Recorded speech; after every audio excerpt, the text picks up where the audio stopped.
কোরআন শরীফ একটা আয়াত আছে, সাংঘাতিক গলি যাচ্ছে না আয়াত। আমার এটা বেশি মনে হয়, আমি অনেকবার বলছি।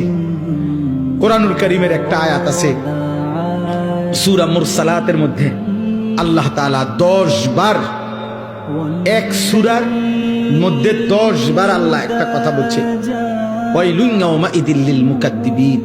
আল্লাহ বলে মিথ্যাবাদী নাফরমানদের জন্য সেদিন জাহান্নাম, জাহান্নাম, জাহান্নাম, জাহান্নাম, জাহান্নাম, জাহান্নাম, এভাবে 10 বার এক সূরার মধ্যে আল্লাহ বলছে। বলার পর শেষ, এই সূরার শেষ আয়াতটা আল্লাহ তাআলা একটা কথা বলছে, বান্দা ফাবিআইয়ি হাদিসিন বাদাহু ইউমিনুন। আমার বান্দা, আমি আর কতবার বললে তুমি বিশ্বাস করবে? বুঝেননি? আমি আর কতবার বললে তুমি মানবা? আমার কথা আমি আর কতবার বলতাম? আমি আর কতবার বলতাম বলে? এই জন্য ভাইয়া ভেবে দেখেন, ইনসাফ করে দেখেন।